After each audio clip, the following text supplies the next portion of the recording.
अस्थियों को विसर्जित करने के बाद जब ये आगे बढ़ नहीं पाती तो ये हड्डी ऐसे किनारे आ जाती हैं वापस। तो ये जगह है।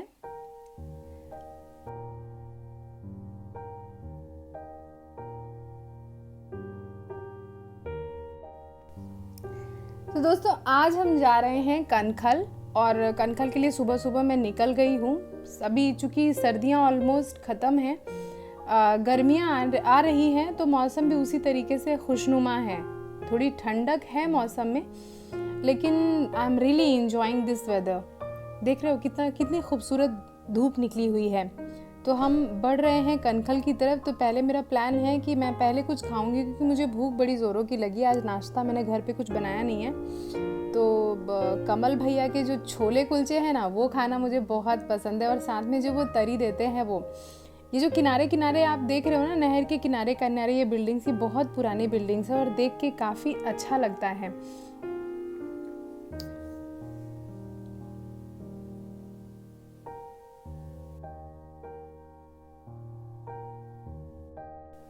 सुबह सुबह का वक्त है, तो अभी दुकानें भी खुली नहीं है, इसीलिए सड़क एकदम खाली है। और आगे मतलब खाली सड़क में चलाने का तो मज़ा ही कुछ और है ना।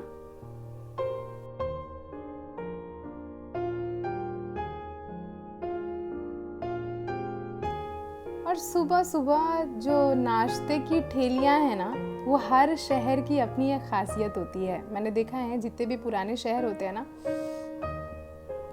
तो उनमें ऐसे खाने की ठेलियाँ, कुछ भी छोले भटूरे, कुलचे, पोहे, जहाँ की जो खासियत है। और ये पतली पतली गलियाँ ये पुराने शहरों में ही मिलती हैं देखने के लिए। तो आ गए हम कनखल चौक में, और सामने अब गाड़ी पार्क करेंगे हम।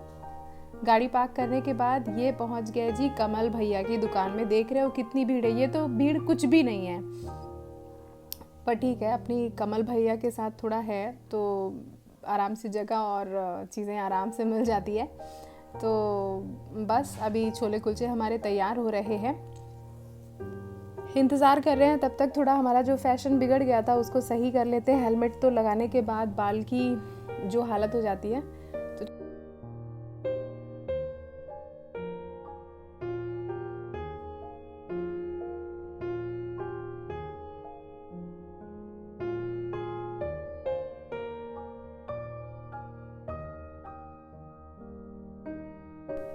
तो भाई हमारा इंतज़ार हुआ पूरा, और हमारा नाश्ता आ गया है। ये है दाल और छोले मिक्स करके, और भटूरे, और उसके साथ पानी। और मैं बहुत इंजॉय करती हूँ, क्योंकि ये ना बहुत ज़्यादा स्पाइसी नहीं होता, और इसका टेस्ट बहुत यमी होता है। तो आराम से बैठ के आराम से अभी अपना इंजॉय करूँगी अपना नाश्ता।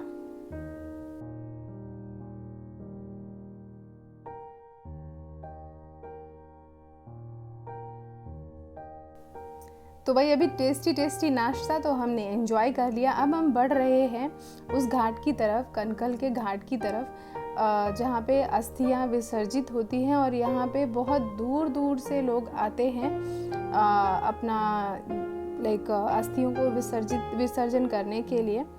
तो अभी तो सुबह सुबह का वक्त है, इतनी ज़्यादा भीड़ नहीं है। तो चलते हैं आगे, दिखलाती हूँ आपको। ये जो जगह है ना, ये है हरिद्वार में, और इस जगह की बहुत पुरानी हिस्ट्री है, बहुत पुरानी मान्यता है। और कहते हैं कि शिव जी की ससुराल भी है कनखल।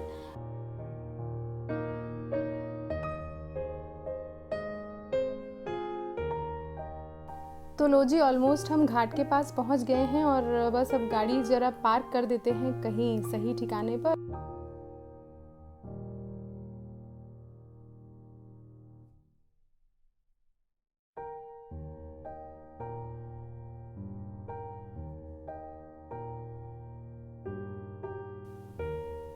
मुझे ना जो सबसे ज़्यादा दया आती है जब मैं ऐसे देखती हूँ कि किसी भी तीर्थ स्थान पे ऐसे बुज़ुर्ग लोग बैठे होते हैं, तो ये देख के मुझे बड़ी ही इन पे दया आती है। और कभी कभी सोचती हूँ कि क्या इनके बच्चे और बाकी के लोग इनका ध्यान कैसे नहीं रख पाए। कुछ ना कुछ तो इनकी मजबूरी रही होगी, वरना अपना घर छोड़ना किसी को अच्छा नहीं लगता। हो सकता है कि मेरी समझ कुछ और हो, इनकी मजबूरियाँ कुछ और हो। हर एक इंसान की लाइफ में अपनी अपनी अलग ही परेशानी होती है, जो कि उस इंसान के अलावा कोई भी नहीं समझ सकता है। तो अब हम पहुंच गए हैं यहाँ पे ये घाट, और यहाँ पे घाट पे ना मुझे दीवारों पे लिखी हुई जो लाइन्स है वो बहुत अच्छी है।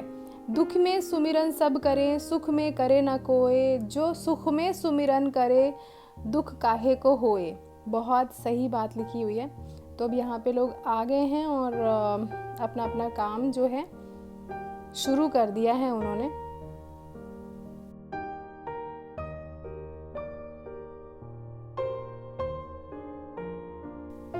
और यहाँ पे छोटे छोटे कुत्ते के बच्चे कितने आराम से खेल रहे हैं। नहीं, शायद इस आदमी को शायद ठंडी लग गई हो या कुछ भी हुआ हो, तो यहाँ पे आग की गर्माहट इसको मिल रही है।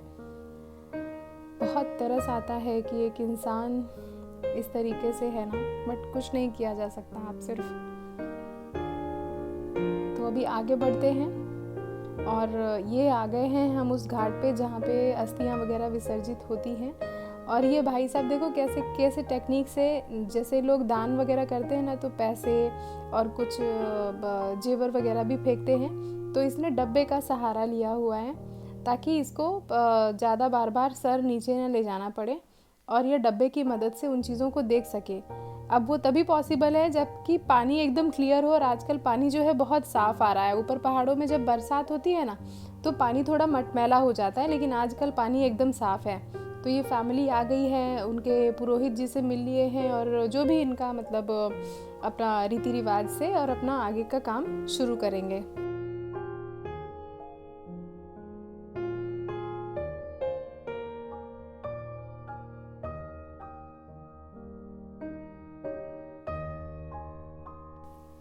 ये अस्थियाँ विसर्जित करने के बाद जो आगे बह नहीं पा रही हैं वो किनारे ऐसे ये हड्डियाँ जो हैं आ गई हैं किनारे पर, और ये भाई अपने काम पे लगा हुआ है कि इसको कुछ ना कुछ तो चीज़ें मिल जाएं।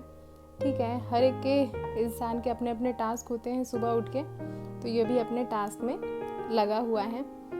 आई प्रे कि इसको कुछ ना कुछ तो ज़रूर मिल जाए जो इतनी मेहनत कर रहा है। तो ये सारी चीज़ें, फूल, माला, सब चीज़ें आपको यहाँ पे देखने के लिए मिलेगी जो कि आके यहाँ पे इकट्ठी हो गई है।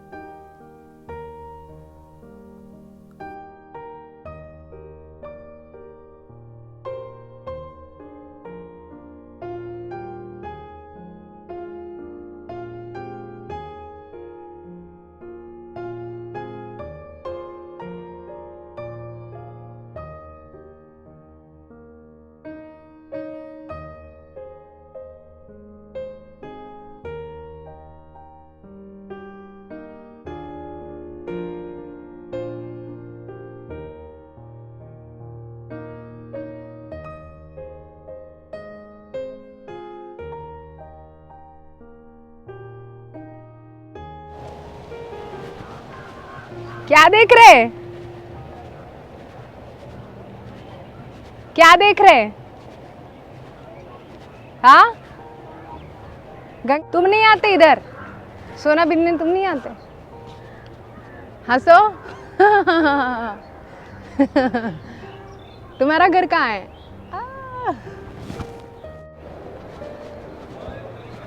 मिला कुछ? नहीं मिला?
कुछ वक्त के लिए आए हैं इस दुनिया में, कल का कोई भरोसा नहीं है कि हमारी वैलिडिटी कितने दिन की है।